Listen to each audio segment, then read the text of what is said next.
Ladies and gentlemen, podcasting since 2005. You're listening to Gamertag Radio with your hosts, podcaster Hall of Famer Danny Pena, the always opinionated Paris Lilly, and from outside of the norm, Peter Toledo. This is Gamertag Radio.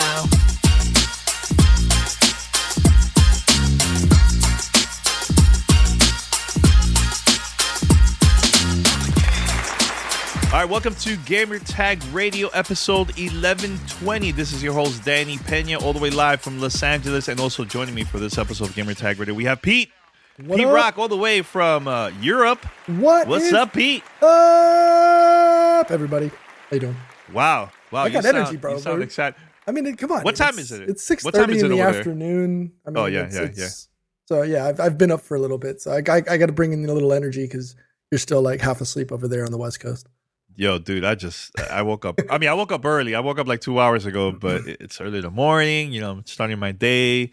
It's been a crazy, crazy weekend. And by the way, later this week, Paris. Let's say Pete. Jesus, that's it. I'm out live. It's the peace.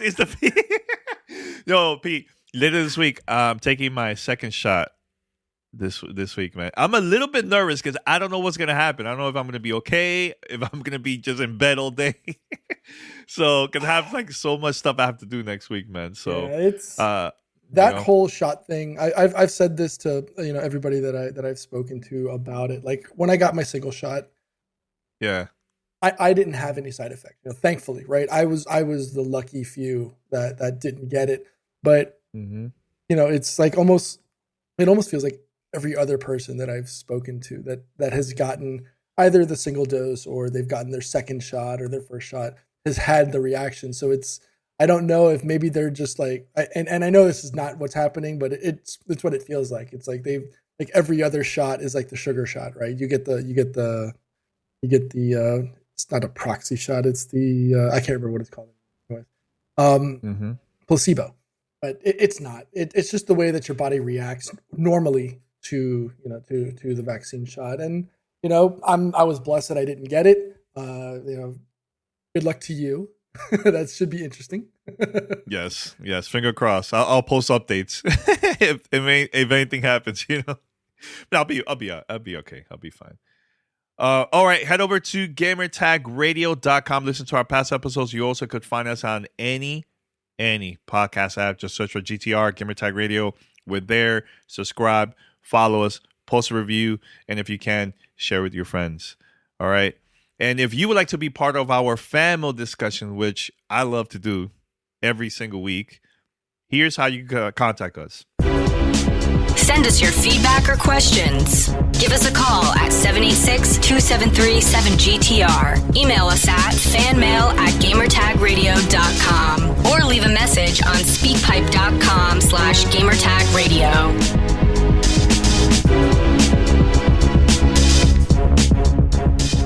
All right, Pete. So we have a couple topics here.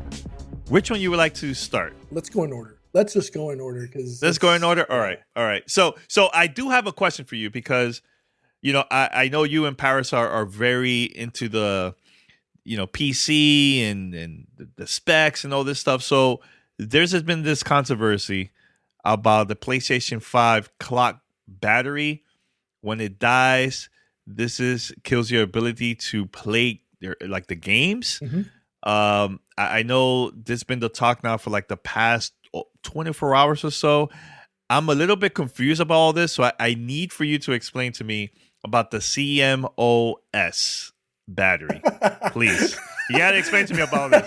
I just play games. I'm not this techie guy like you guys. You know what I'm saying? Right, but so, there's people like me. There's people like me that doesn't really understand about this. It's totally fine. So the CMOS, as it's normally known, and this is how I learned it.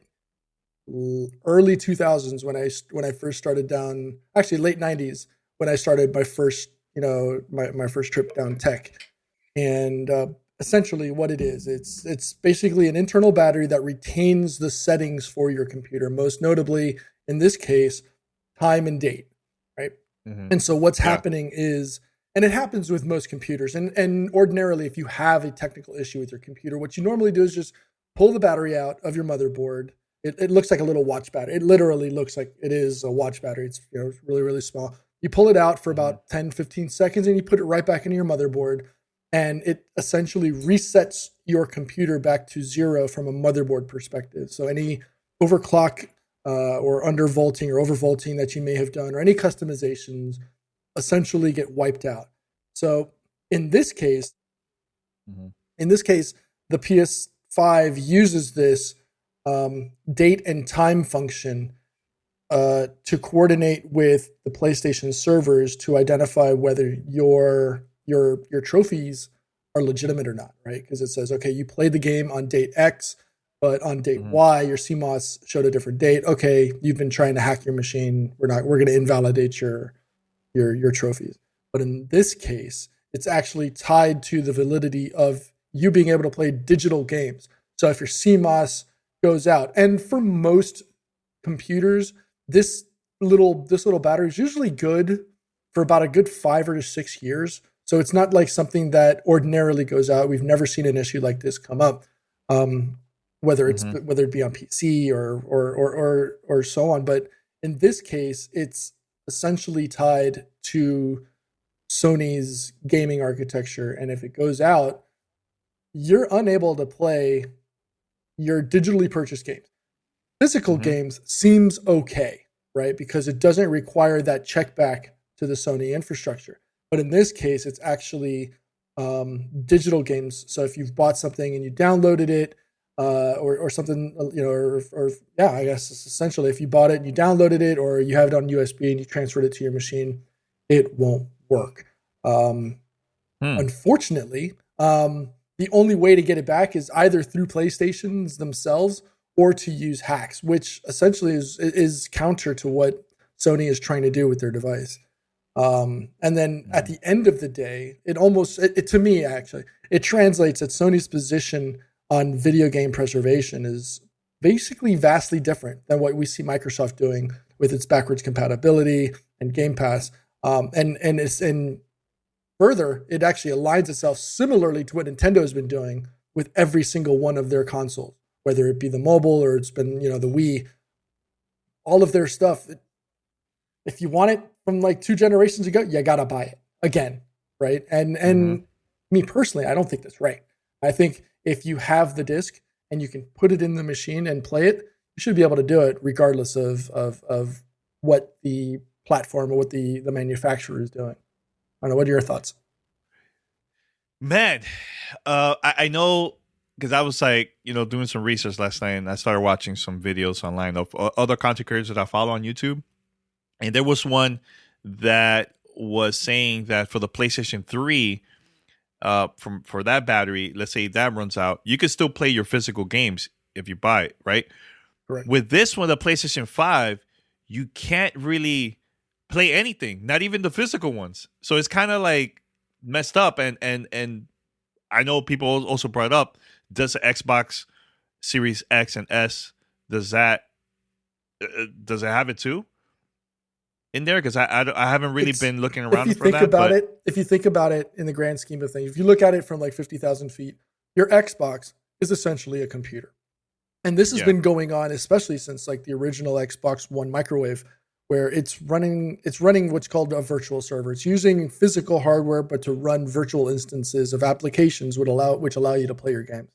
So it's and Xbox has always been a super stripped down version of a Windows PC running inside your console anyways. In this instance, there is a CMOS in your machine. There's likely, if you ripped open, if we did a teardown on the Nintendo Switch, I'm pretty sure I could find you a CMOS. Now, if that's a physical watch battery style, the way PlayStation, Xbox, and PC commonly has it, or if it's just like a little capacitor sitting in the corner, it's probably there. So I wouldn't be surprised if something like this impacted an Xbox or a Switch or whatever, but it's not to the extent. Whereas if I'm playing on my PC and I want to do some overvolting or overclocking on my machine, and I pull the CMOS battery and I put it back in, as long as I get back to my operating system, I can go back and do whatever I need to do. Even if it means allowing me to download my video game back to my system. I shouldn't have to because it's stored on the physical hard drive. But essentially here, something within the PlayStation 5 doesn't enable it. Once that CMOS dies, you're useless. You've essentially bricked your machine, and you'll likely have to call Sony support and have them fix it. Whether it'll cost you anything to repair it, or whether Sony will own up to it and pay for it on their own dime, that's a different situation. But I mean, this is definitely something that's concerning, especially now. Imagine, put yourself in the person's shoes that tested this and effectively bricked their PlayStation 5. You can't go out and just go to the store and buy one to replace it. You now have a paperweight in your house. So now it's like, what do you do? Now, my question to you, Pete, is it possible for either company, Sony or Microsoft, can they fix this either through an update or if there's a new console design in the future? You think that will help? I'm sure they can do something. I'm saying this trying not to be pessimistic about it. I'm hoping that there's some kind of a code in the base operating system that's preventing this that's preventing the system from being able to play digital games. Remember, you're still able to play your physical games, so that's not really the big concern. It's whether you could play digital games or not. And now, as we've seen, all of the platforms start to go towards a digital only or diskless format. Yeah, it's going to make things a little more difficult, but I think they should be able to. But I don't think this is something that is console related. I think it might be a combination of console and backend infrastructure, a different way to validate your game files against the hardware, to make sure that your trophies and your digital content are legitimate. Yeah, it is kind of concerning, man, because I play a lot of old games. More than you in Paris. You guys like to play like the most recent stuff, but dude, I like to go old school, man. Play really, really old games. So, this is very concerning, man. And I hope Sony at least like post a comment or something about this. Release a press release about it. Or do an interview to see, because there's people that are like kind of nervous about this, man. You know what I'm saying? So, it's not something that it's not something that is just going to happen out of the blue. You literally have to pull the CMOS out for this to do this. Yes, we've gotten to the point where now the common layperson or the common consumer knows that they can just watch a video and go through the steps of, pulling a hard drive and replacing it or whatever. But I don't think it's something that can be done just through the course of normal gameplay, right? You have to literally open it up or let your battery drain completely to the point where where the CMOS the CMOS dies out. That could be hours, that could be days, that could be weeks, it could be months.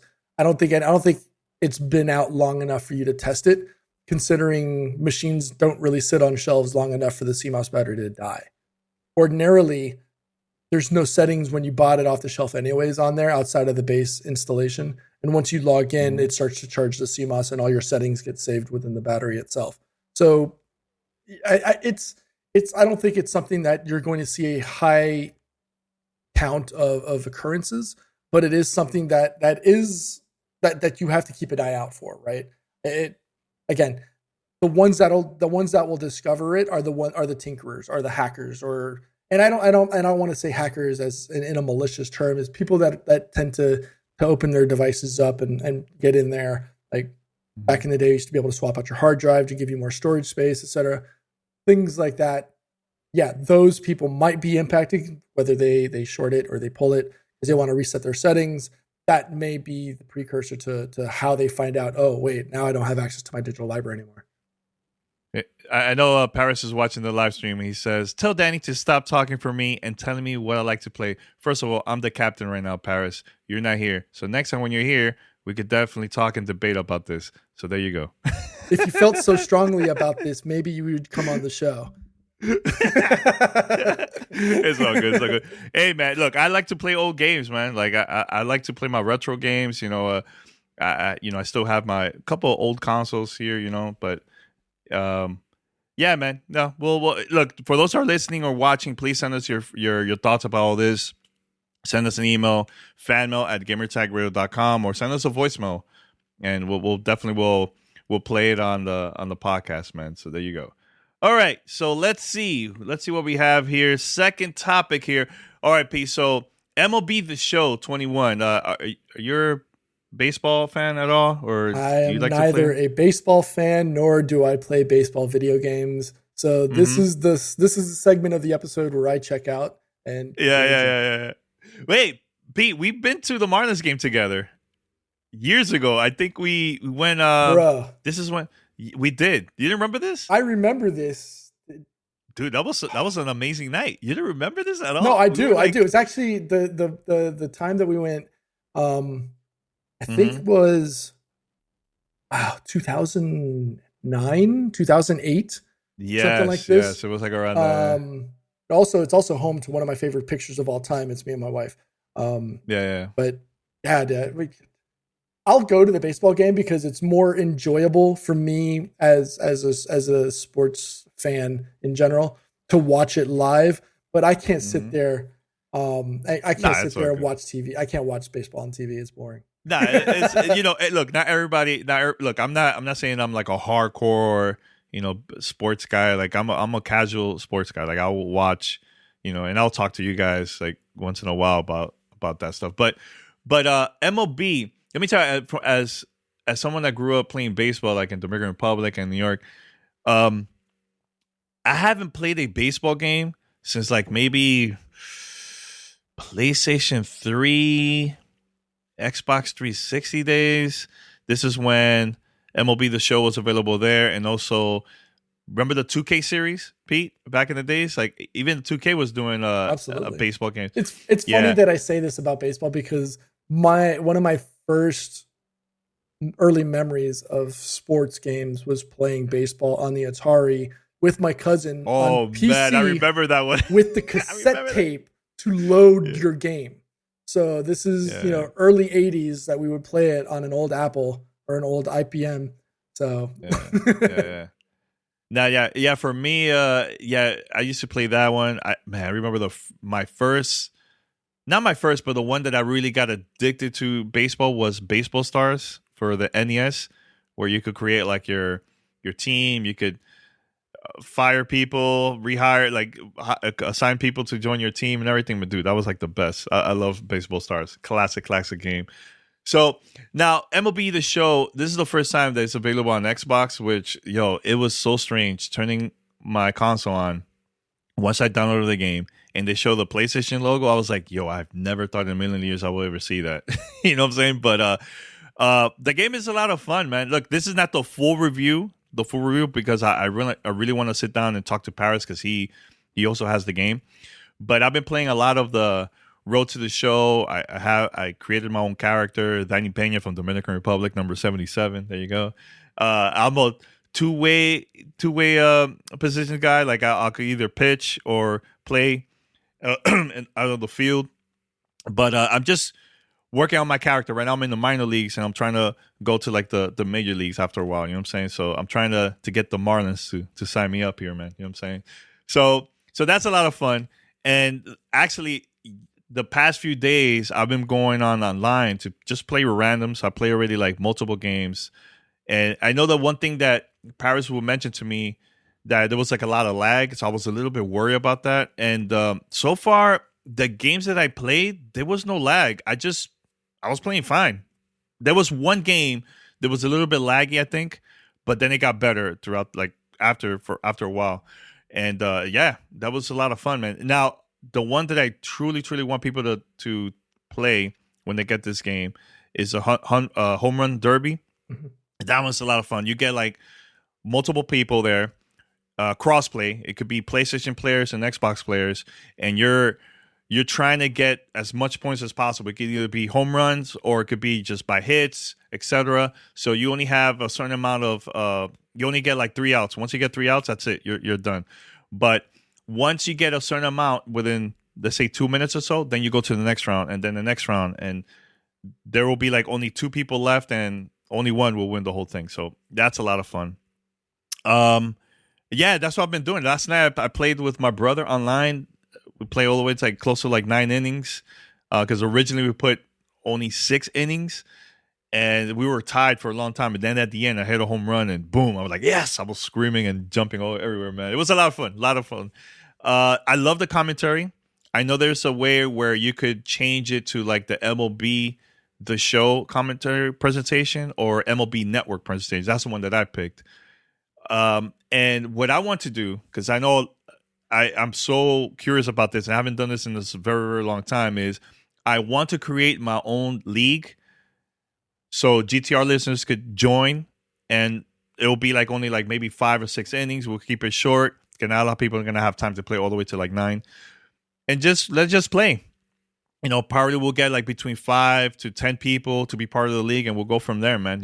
Like I really want to do that. So anybody that would like to join, please hit me up on Discord or Twitter, or email me, Danny at gamertagradio.com. And yeah, I'll invite you to be part of the league. I'm probably going to create it once the standard version comes out later this week, because it's going to be available on Game Pass, So it's a lot of fun, man. Look, man, if you have Game Pass, go for it. Like, definitely get this game. If you love baseball and you haven't played baseball in a long time, I think you should definitely get it, man. Like, I haven't played a baseball game for a very long time, and I just love everything that you could do in the game. And there's a lot of people that have been asking me online is it too technical? Is it very confusing, the controls? Look, you could change the way how you play. What I did, because I haven't played MLB The Show in a long time, I changed it to like the casual controls and difficulty, because I want to get used to everything, and then slowly I'm going to change the difficulty. Like last night, we put it the hardest difficulty when we're playing online, my brother and I, because I just want to see like how it is, and it was fine. It was a lot of fun, man. Overall, man, great experience, man. So quick question, yeah, because I know you were talking about you played with Nano, and you can play with multiple people. Can you have everybody on your team playing individually? Like, let's say we fired up a game, and I'm on first base, you're on second, Paris is at shortstop, and you can't do that. You can do that, or you can't do that? No, it's 1-1. It's 1-1. The only time that where you could play multiple people is like home run derby, like stuff like that. Okay. There's but the other version is like one versus one type thing. Yeah, it's not like Madden and the other games you can have like multiple people in there. Unless there is, please tell me, guys, because I haven't seen it. But yeah, that's how the way I've been playing online is just 1 versus 1. Now if we have a league, now we're gonna have multiple people in that league, and it'll be, let's say this week will be you versus Paris, let's just say, or me versus Nano, and then it's like a schedule, and then at the end they'll round up the ones that has like the best wins during the short season that we have, and we'll go from there, go to the playoffs, and then to the World Series, etc. Like that reminds me of something I did for us years ago with Madden, where we had community teams, right? So it was like us versus Sarcastic Gamer versus like 5 or 6, I think it was I forgot. There's so many, we had so many like community sites that were like picked different teams, and we literally ran a Madden league through the season, right? Based on obviously, the season that was going and the predetermined schedules. But everybody in the league essentially picked one team, and we played each other throughout the season. It's kind of difficult to do that because you're relying on people around the country to be synced up on a schedule. But it was a lot of fun, and it sounds like that's something that you guys are being able to do, that you guys are trying to do over on the Discord server. And it sounds like fun. Yeah, I want to do that. Like I get it. That's why I wanted to make it shorter. I don't want to have like 50 people in the league or anything like that. Like I want to have a small group. I put it maybe like 6 innings, 5 innings, and we'll do that. I think that's fine, And look, we create the league. We'll start, and everybody just got to stay in touch on like when they're available to play, So the reason I want to do this because look, this game is coming out on Xbox Game Pass on Tuesday, so that's going to be a lot of people that haven't played baseball in so long that are going to play MLB for the first time, or now they're going back to play baseball, And I think this would be cool to do it, man, And I would like to do more of that. That's like another way to engage like with the community and everything, man. You know what I'm saying? So I know there was one more thing. Oh, so I don't even remember this, but I had this conversation with Paris the other day. Back in the days, I remember the first time I joined the league, it was through Xbox. They had NFL Fever and links back in the early days. It was called XSN, Xbox Sports Network. Do you remember that, Pete?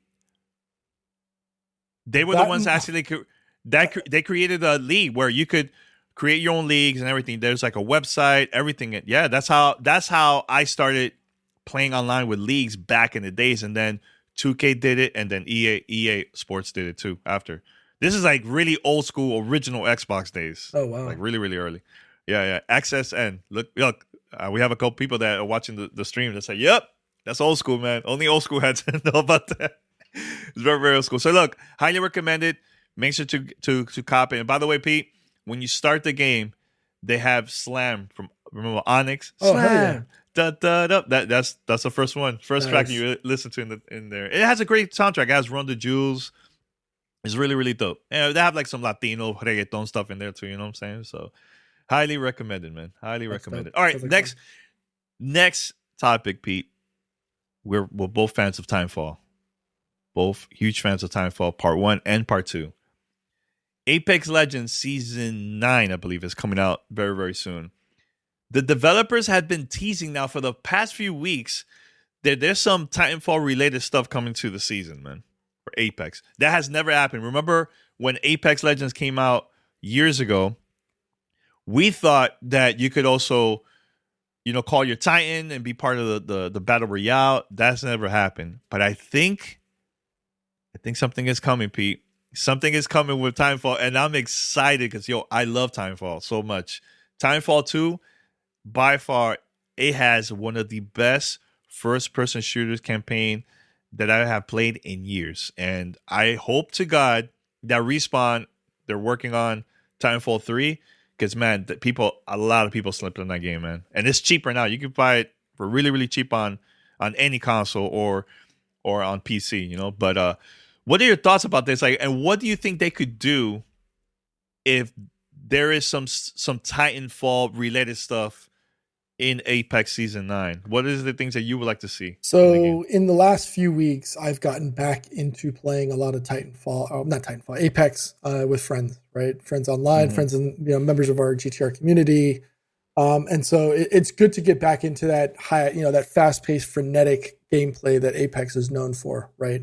But on this latest one, there's a glimpse into what the new season 9 map is going to look like. And some folks whether they're players or they're fans are kind of upset that it's not a full World's Edge update that people were expecting. Since we just got a Kings Canyon update in Season 8 following the releases of Olympus in Season 7. But the big news, though, in my personal opinion, I don't know, it may be counter to what you think. The big news, though, is the tease of the new legend that's coming to Apex. I know what you were referring to was potentially seeing Blisk come back, right? But what it seems like more, because if you saw the latest news post from Respawn, which was their 100 million players post, which is in and of itself, it's pretty remarkable, right? To have 100 million players in your game 3-4 years ago was not what we were expecting. That's not what we thought about when Respawn surprised us with Apex, right? But the big news is similar to the way they teased Revenant in Season 8 for the trailer for Shadowfall, I think it was. Data miners last month, they uncovered what you were talking about, potentially a return of Blisk from Titanfall 2, who was the bad guy, right? His ultimate, what you're referring to, is supposed to be called Prepare for Titanfall, where you actually bring down a Titan into the game. You can't jump into it, but it uses it kind of like an area of effect type attack. But as you mentioned, it does contradict what Respawn devs had said in the past about bringing Titans into Apex, so that is kind of confusing. But based on the imagery that Respawn posted this past week, we think the prevailing consensus now is that it's going to be Valkyrie or Valk for short. We originally saw Valk, I think it was in Season 2. There was a tease for Valk coming out, which is a character that kind of looks like a cross between a Gundam and Eren from Attack of the Titans, which kind of, if you think about Attack of the Titans, I don't know if that's going to actually happen. There's also a quote from the director, the game director for Respawn, Chad Grenier, that states, "We're thrilled to bring Apex to all Switch players in Japan," which is huge. I love Japan, and it's a country where people play Apex a lot. I hope we can deliver unique content for Japan. And here's the note that here's the little what? He says, "I mentioned a little about Season 9, but the legend in Season 9, I hope, will be liked in Japan." And that's why, a character that looks something that comes out of a Gundam Mobile Suit type character, I think it really fits that motif for the Japanese fans. So that seems like a lot of that seems pretty exciting to me, right? I'm curious to see what that character's gameplay is going to be like, what the meta is. Also, there's another thing that they uncovered thanks to BS. He goes by Blast 12. He's a data miner for Apex, but it's a new 3v3 mode called Arena. So that's going to be super. You can actually see it now, but you have to go through and get like spray paints, like graffiti pop-ups, and you have to do things in a specific order. And you can actually call down a ship ordinarily, which would be like the ship that shows up when you either respawn your friends in the game, or like when you play Titanfall and you have to get back to the ship to blink out. You actually jump into the ship. It blinks out, and you actually go and you take an elevator up, and you can hear gunshots in the background. There's a trailer out on YouTube, not an official trailer, but it's what he was able to pull from the files. And you actually, it leads right up to when it goes up, and you come up over the edge. You're supposed to see the arena. And it's a 3v3 tournament, similar to like Trials in Destiny, which looks and sounds spectacular because it takes it away from what everybody expects Apex to be, and it's supposed to be a permanent addition to Apex, not just something that's going to be like a limited time, map that people get to play for a certain period of time, like the Warzone situation going on now in Apex. But it sounds pretty fun, man. A 3v3 in a smaller setting for Apex, as fast paced and as frenetic as it can be. It sounds like a lot of fun. That sounds really, really fun. And another thing too, yesterday evening there was a Apex Legends developer that posted, he tweeted this, and this is like a major tease. He was like, "Psst, take some time this weekend to play through Titanfall 2 in case you haven't yet." And then he wrote, "Just saying, wink." Something is up, man. But see, here's something the thing. I played it on Xbox. Now it makes me think I need to go back and play it on PC just to see if maybe there's something that I got to pick up. Yeah, I'm gonna play Titanfall 2 either tonight or tomorrow. Cause still one of the greatest levels in single player video game history, in my personal opinion. Yeah, it was so crazy, man. So yeah, for those who are listening and watching, once again, what are your predictions? What are your thoughts? Do you think it's gonna be something big, something small? Is it just a new character? Let us know. Email us fanmail@gamertagradio.com. You're listening to Gamertag Radio.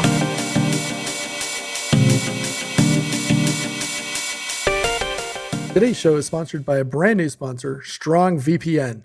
After 20 years in network engineering and IT, it's always best to have a reliable VPN provider. And that's where Strong VPN comes in handy. VPNs help you safely browse the internet, whether you're watching a Twitch stream, playing games, or spending way too much time on social media. With Strong VPN, your connection is encrypted. That's important because it means that no one else can spy on what you're doing. You can use a Strong VPN on your computers, tablets, smart devices, and even install it on your router to protect every device in your household. And the best news, Strong VPN uses the latest generation VPN technology called WireGuard, which means it doesn't slow down your connection like other VPNs. For listeners of GTR, Strong VPN is offering an incredible 65% off. That's just $3.50 for the first month or $27.99 for the year. And what do you get for that? You get apps for iOS, Android, macOS, and Windows, access to 950 plus VPN servers around the world, none of which log your information, and more than 59,000 anonymous IP addresses at your disposal, protecting your personal privacy. So go to strongvpn.com/GTR and claim your 65% savings. So get started with this limited time offer and save 65% off monthly and annual subscriptions just by visiting strongvpn.com/GTR. That's strongvpn.com/GTR to save 65%. This is Gamertag Radio. Voicemail at 786-2737-GTR.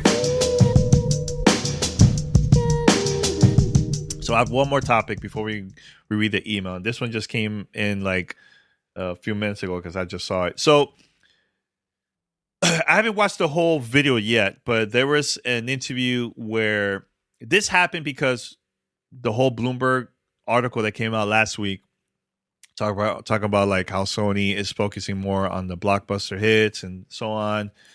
Days Gone 2, it's not happening. So there was been a lot of people talking about this online. So Dave Jaffe, I think his name is, he worked on Twisted Metal and a bunch of other games. So he invited the developer of Days Gone, actually the director of Days Gone, onto his podcast, a video stream, and they had a conversation. And one of the things that the director said was like, look, man, if you love a game, buy it at effing full price.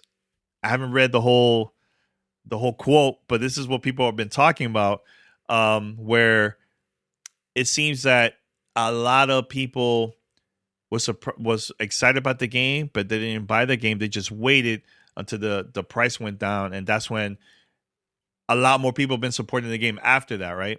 But here's the thing, man. Things have been changing lately. People have been really, really picky on buying a game $60 or $70. You know, if the game is buggy, why would I buy a game full price if it's not 100% there yet? You know, for example, Cyberpunk 2077, that game was extremely buggy when it came out. You know, yes, we got review copies, but as a person that just loved games, I think I would have not bought the game if I'm hearing from everybody having a bad experience and everything. I'd rather just wait until the game is fully, like, at least patched up and it's good for me to play, you know, because I don't want to have that experience that is just so buggy that I just can't play the game. It's too much for me, man. You know. Now, here's another thing that I want to bring up. This is where Game Pass comes into it, and also PlayStation Now. If these games were available day one to both of those services, I think more people will try it out, and the game, I think personally, will be a huge success if that happens, right? But you know, from the Sony side, Sony's not going to do that at all. Adding their first party games on like a service like PlayStation Now on day one. Maybe they will in the future if people start giving them feedback that they would like to see that. Maybe that will happen. But for example, Outriders was getting okay reviews overall, right? But the game became a huge success because Game Pass and people are talking about it, and more people are actually buying it because they're having fun, you know. So I don't know. Let's see what's gonna happen with this, man. Because I want to see like what's gonna happen next if Sony plans to ever release a game of like part 2 of Days Gone in the future or not. But what are your thoughts about this, Pete? Because I want to hear from you, man, about this. So understand that this director, John Garvin is his name. He left. Okay, Garvin. He left Ben Studios 2 years ago. So his frustration has already played out, and he feels like he has the license to be able to speak untethered, you know, unhindered by responsibilities of working for a studio. That said, I take umbrance in the fact that how do you buy a game if you've never played it? Or to take his quote directly, if you love a game, buy it at effing full price. Well, if it's an unproven brand new IP, how or why should I be willing to spend full price on a game without knowing how it's going to perform? Because like you mentioned, we saw what happened with Cyberpunk and that whole debacle. We as the consumer have the right to hold out on purchases in the event an instance like this, because there was concerns, and I can't comment or you know, confirm or deny this because I didn't play it, but from everything I've read, the game was a buggy mess at launch, right? Yes. So that on top of it being a brand new unproven IP, why should I spend full price? And this is just a microcosm of a much larger issue of games coming out that are unpatched or unready for human consumption, right? They're not fully patched. They're not ready for prime time in the first place because everything relies on a day one patch almost these days. But why should I pay full price? We as consumers have been burnt way too many times in the past for games coming out in the exact same condition that this game came out. So why should I pay $60, $70 on day one for this game? Mind you, not everybody has the luxury or the ability to be able to throw $60, $70 on a brand new title day one. What gives him the right to tell us that we should? Right? I think that's a little foul in my personal opinion. So I don't. I mean, and granted, it did great in Japan, and he got pretty decent reviews here. So, and we talked about this last week as well, right? The fact that the game did well enough to warrant, it did well enough financially and critically to warrant a potential sequel. But Sony decided, we're not going to do that. Now, whether that's more so because they didn't want to risk, they didn't want to risk the investment on a sequel that could potentially not live up to the first title, to the original game. So they didn't want to risk that.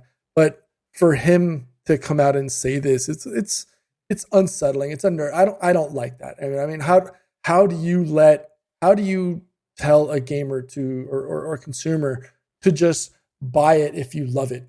No. Prove to me that you could put out a quality product that's not going to be buggy when I first buy it. Because not everybody's got superior internet or amazing internet that they can download that 2 gig patch to fix something that your studio wasn't able to. Because apparently, like many games, it plays well now, but a lot of people had problems with it at launch. Give me a title from a new studio or from a new IP that we know is going to be amazing day one and that doesn't require this type of a patch, and then we'll be okay with that. But if you can't give me that day one, why should I drop $60, $70 on it? Give me a reason. Yeah. Give me a reason to do so. Mm-hmm. Yeah, right here it says, I'm going to continue with the quote. He says, look, I can't tell you how many times I've seen gamers say, yeah, I got that on sale. I got it through PlayStation Plus, whatever.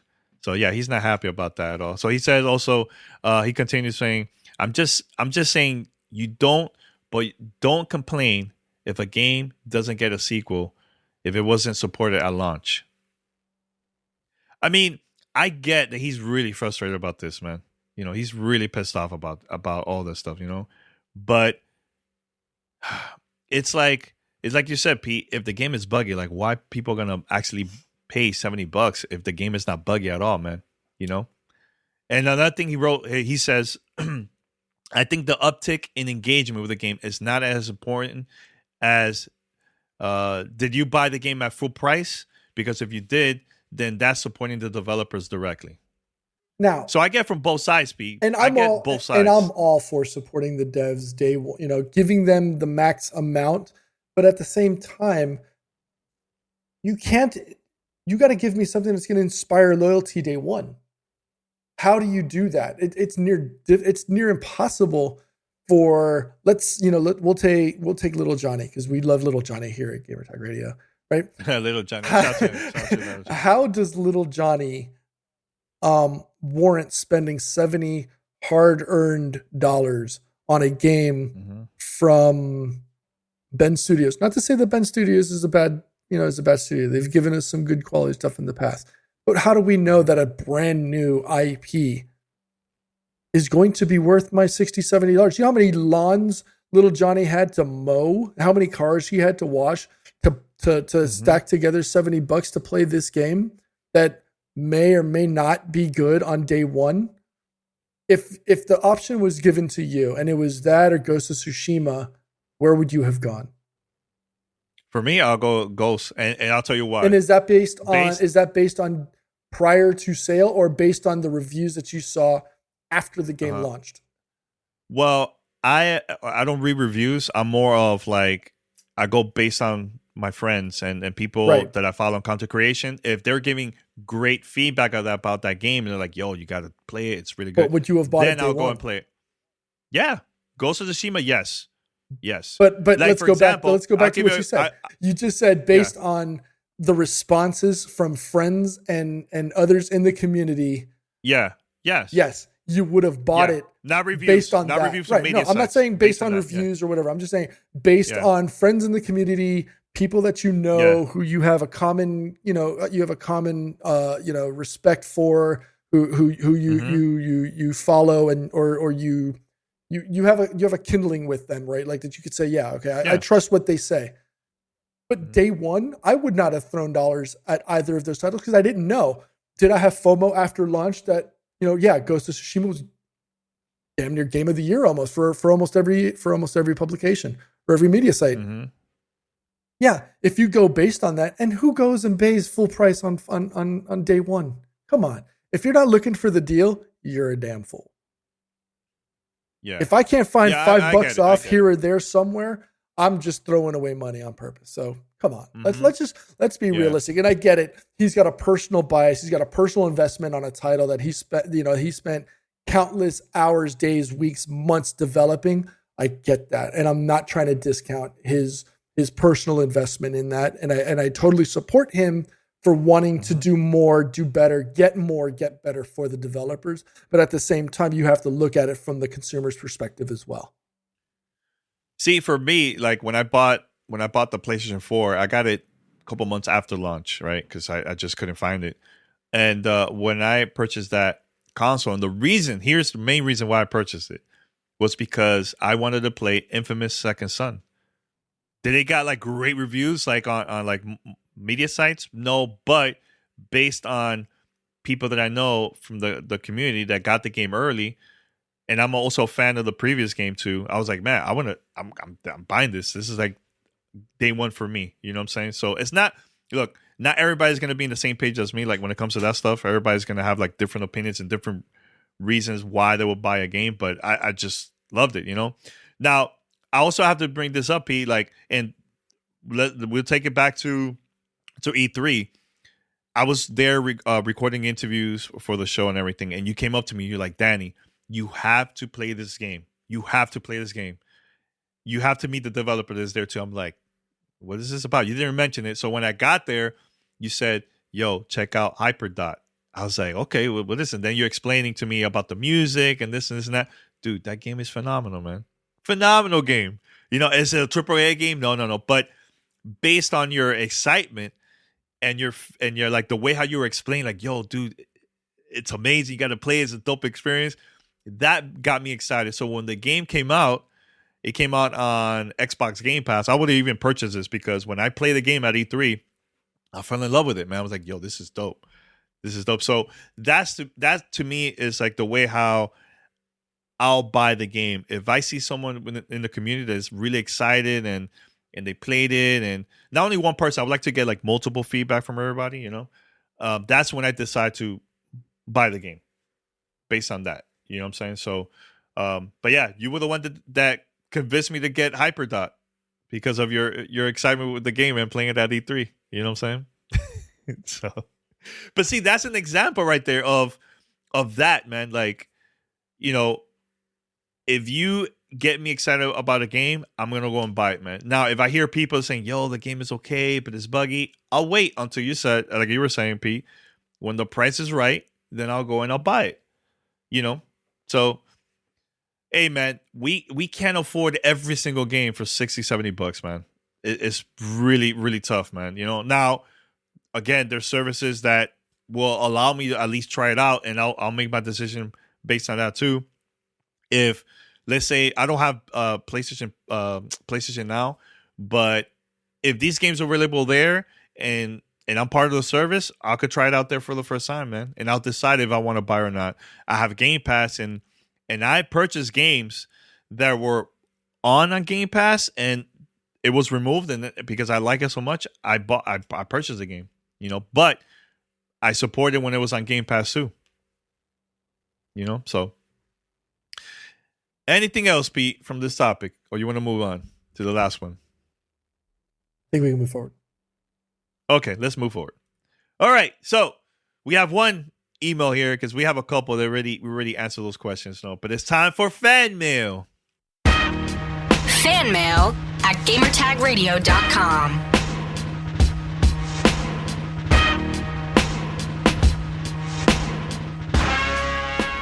Okay, shout out to Eric B. He sent us this email. He's all the way from Michigan. Shout out to him, man.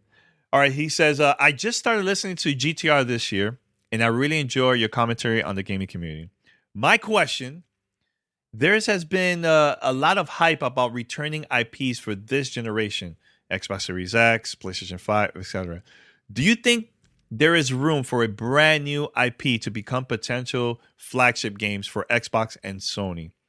Or will be the established titles like Halo, Gears, The Last of Us, God of War still dominate as the face of these platforms?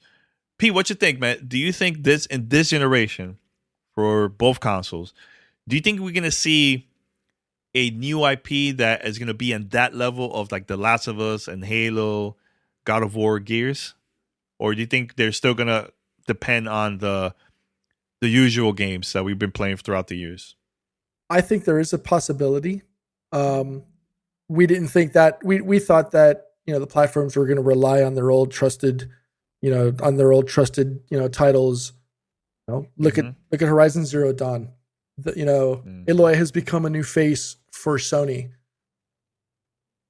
Why not? Why not give credence to the developers to think that, they can create a brand new face for the platform. And I definitely think there can be.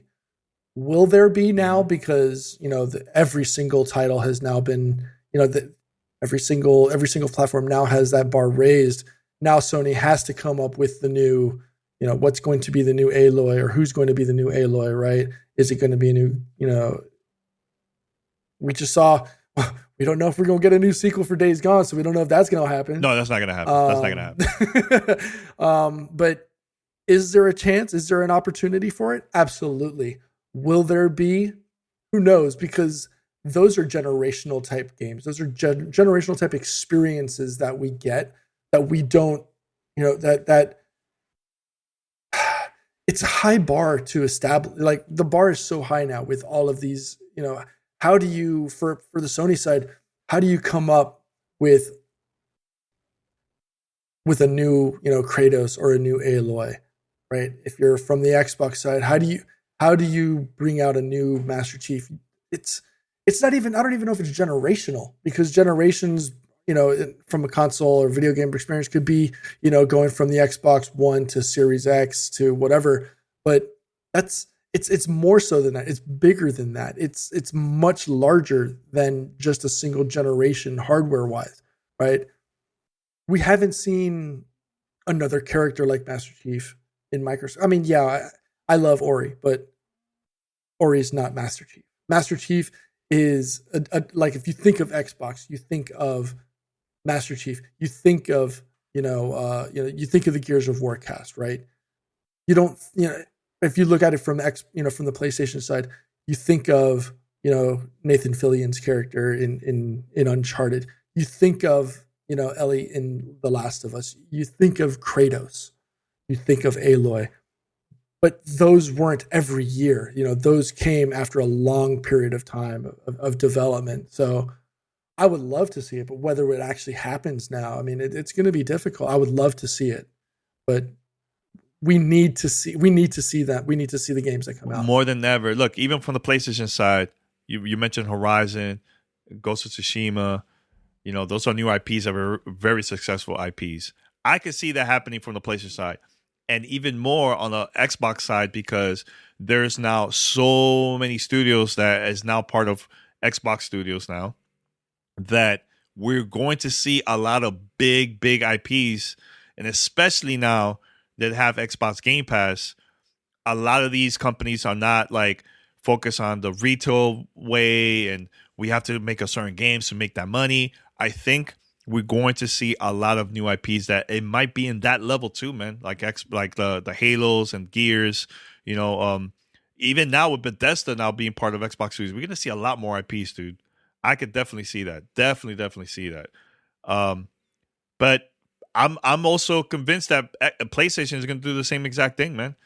It's good to take risks. You can't only depend on just The Last of Us, the God of War, which is a great IPs, but I want to see the next. The next game is like Horizon, and Ghost of Tsushima, etc. Yeah, it didn't work for Days Gone. Look, there's gonna be titles that's gonna be big, and some that it's not. But it's good for companies to take risk, man, and see what works and what doesn't work for the studios. You know what I'm saying? So that's what I think when it comes to that. So no, I totally agree. I mean, there was a time where I thought Cole McGrath was going to be another face for PlayStation, and the main character from Infamous. And it didn't happen, right? It's a game that disappeared, and I loved Infamous. I loved the way the gameplay, etc. But that IP disappeared. Will we ever see another one? I would love for Sony to bring back Infamous. I'd love to see that happen, right? Infamous 1 and 2 were fantastic. Second Light, or was it? Yeah, it was Second Light, right? Yeah, Second Light. Yeah. That was good, but it wasn't. Wait, Second Light. Was it the Second Son? Second Son. Sorry, yeah, you're right. Yeah, there you go. Got me confused there. Yeah, but I mean, they just got Alloy as their new face for PlayStation. Microsoft definitely needs to do that. Maybe Senua could be that new face for Xbox and Ninja Theory, right? So, getting another game from them. Maybe that it might be a little dark for Microsoft. I don't know how you make that the face of your platform, right? Marcus Phoenix, Dom, shout out to Carlos Ferro, right? Mm-hmm. Master Chief, Cortana. How do a character that you develop and you create and you bring out, that's the bar with which you have to step up to, right? And it's not just step up to, but you have to sit there and you have to have longevity. You have to be able to show and prove that, hey, I could be here for titles, not just title 1 or maybe 2, but I need to be there for titles 3, 4, and 5. Right? That's what you have to step up and keep up. You have to keep that pressure on and say, yeah, we're going to be here for the long haul. So yeah, I want to see both. I would love to see brand new titles or brand new titular characters from these developers or from these platforms. But it's a lot. I would love to see it, but whether it's a damn good question. Yeah, it is. It is really good, really good. Shout out to Eric. I'd love to see it, but I mean, again, how do you do that? I mean, you have so much to set forth on. So yeah, you know what? I would love to see also something like that for Nintendo. Nintendo I think they are the ones that will release games. Of course, you see the Marios and all that stuff. Like I get it. You see those games all the time on the platform, but they also been releasing in the past games that become of that level of like Mario and Zelda, etc. Look at Pikmin. I remember when the first time I heard of Pikmin, I'm like, what the hell is this, man? Like, I was super confused, but it became huge, and another game like F-Zero, Star Fox back in the days, it became at that level too, man. So I can see that in the future, man, of also from the Nintendo side. Because you know what it is with Nintendo fans, they will buy that day one. If it's made by Nintendo first party, they will buy that ASAP, right away. Do you think Bayonetta has become one of the new faces for them? Yes and no. I don't know. I feel like, or she's like B level, because I mean Mario, Yoshi, Donkey Kong. I don't play Breath of the Wild and Zelda, whatever. But Zelda, Samus. How do you stand up to those 5? Is Bayonetta there? No, I don't think so. No, it's not. Bayonetta's not there. I mean, if you're into that type of game, you're gonna love Bayonetta, but not that level. No way. I think Pikmin, you could put it up there. Really though? Yo, Pokemon Pikmin? For sure. Like you put Pokemon's Pikachu up there. Pikachu goes up there. I think Pikachu's up there on number 6. That's a great question. Let me see. I'm thinking what else from Nintendo that is new? Then it's like gotten to that type of level. That's the thing. Nintendo relies so much on its vast history that it's difficult for them to come up with a brand new character that can stand up. How do you stand up? How powerful, how big does your character have to be to stand next to Mario? I mean, hell, we'll just stick to the Mario verse, right? You got Mario, Luigi, you got Bowser, you got the princess. How do you stand up to that? That's your bar that you need to stand up to and be side by side. Give me another character outside of the ones that we named, not just the Mario, but the other titles that we named. Mm-hmm. Give me another character. I'll tell you two. And shout out to the chat. They're watching this right now. Splatoon is one that's really up there. That's a really popular game too for Nintendo. And yo, let's take it. Animal Crossing back in the days, dude.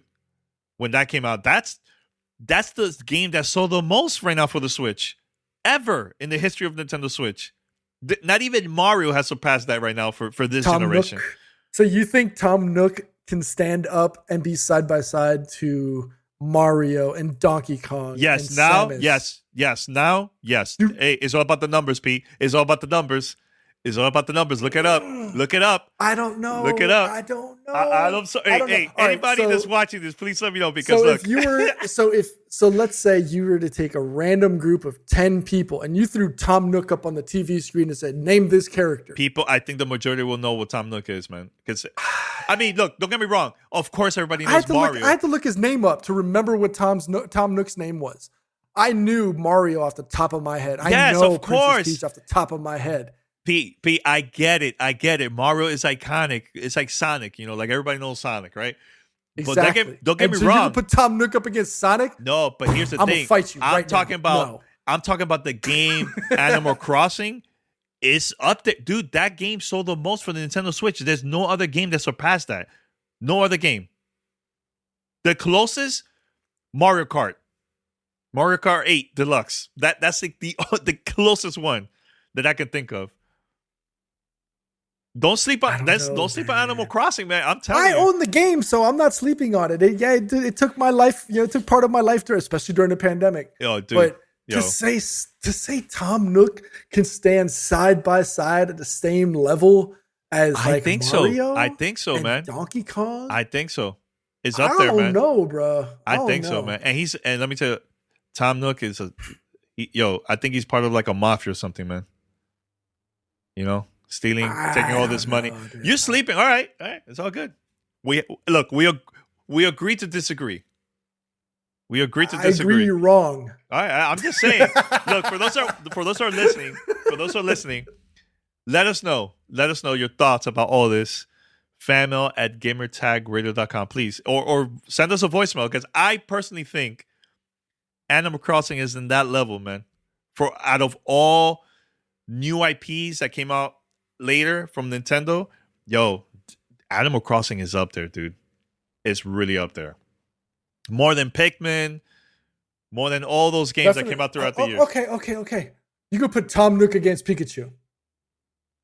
The what? Tom Nook versus Pikachu. Yo, Pete. Yes, I'll put it up there. You crazy? Why not? Look, I'm saying there's more sales, lifetime sales of Pokemon. No, but don't sleep on Animal Crossing. You're sleeping on it. Way. You're sleeping on it, man. I'm sorry, dude. I'm sorry. You're wrong. I'm sorry. You're wrong. All right. Hey, I'll put it up there. You know what? I don't care. I'll put it up there. I'm putting this up on Twitter right now, dude. Put it up there. I don't care what anybody says. I'll put it up there. Hey, chat, anybody, whoever's listening, who agrees with me? Because I feel like Pete is like, nah, man.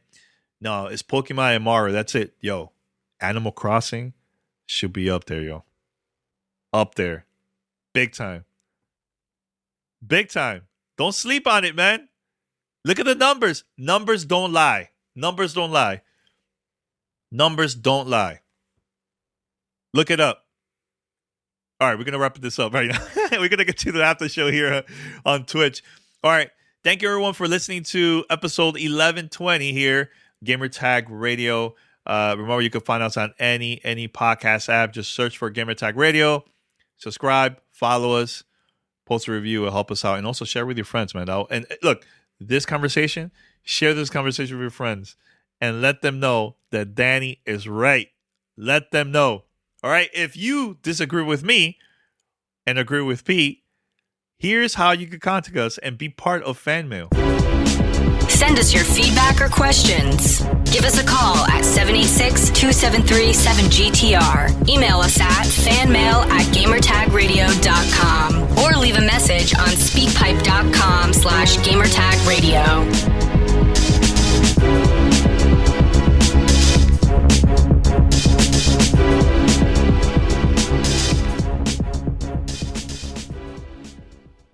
All right, so everyone, thank you for listening. We'll be back on the next episode of Gamertag Radio. We're going to continue with this conversation. I want to hear this from Paris too, man. His thoughts about all this. Pete is still nodding, saying nope. All right, we're going to wrap it up here. Thanks for listening. Until next time, Gamertag we're out. Radio. Be sure to like us on Facebook and follow us on Twitter.